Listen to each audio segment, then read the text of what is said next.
Sikat na singer-actress, nambastos nga ba ng simbahang Katoliko?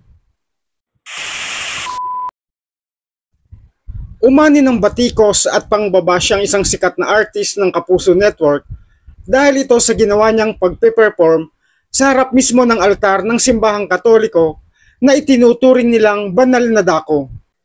Hindi sana magiging issue ang ginawang pag-awit ng aktres, yun nga lang, wala sa kaayusan ang kanyang kasuotan maging ang napiling awitin.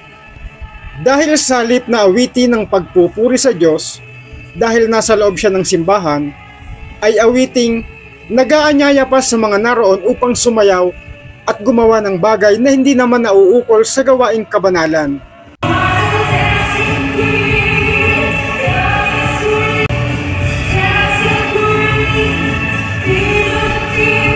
Kaya naman umani ito ng batikos at samusaring reaksyon mula sa netizen na totoong kinundina ang ginawa ng actress-singer, kaya narito ang ilang reaksyon ng ating mga netizen.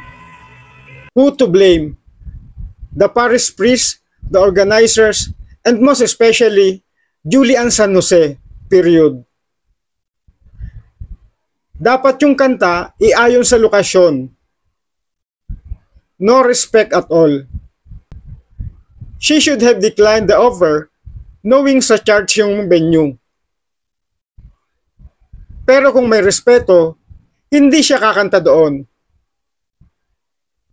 Roman Catholic po ako, pero mali talaga yung ginawa nila kahit nga magsimba bawal ang suot ng maikling damit. Tapos, nag-concert pa sa loob ng simbahan. Organizer talaga sisihin dyan.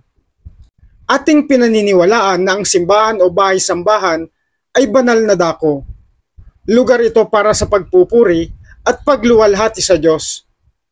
Dahil ang ganitong banal na dako ay tinatahanan ng kanyang kaluwalhatian.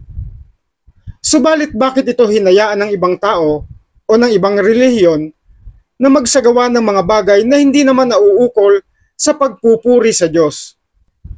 Ang pagpapakita ng mataas na respeto sa mga lugar na ginagamit para sa pagluwalhati at pagsamba sa Diyos ay dapat lamang na pinahahalagahan at inilalagay sa kaayusan sapagkat ito ang nararapat.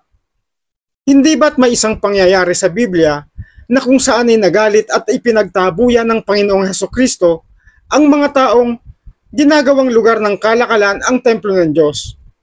Ibig lang sabihin, maling-mali na gawin ang mga aktibidad o gawaing hindi naangkop sa kabanalan ng isang lugar. Lalo na't ang templo ng Diyos ay tinatahanan ng kanyang kaluwalhatian. Sa tahanan niya isinasagawa ang pagpupuri at pagsamba. Kaya nga nararapat lamang na gawin natin ang lahat ng bagay na may karapatan at kaayusan, lalo na kapag nasa loob tayo ng isang banal na dako. Buhay mo, buhay nyo! Andito yan sa Drama Natin To TV. Subscribe na mga kadrama!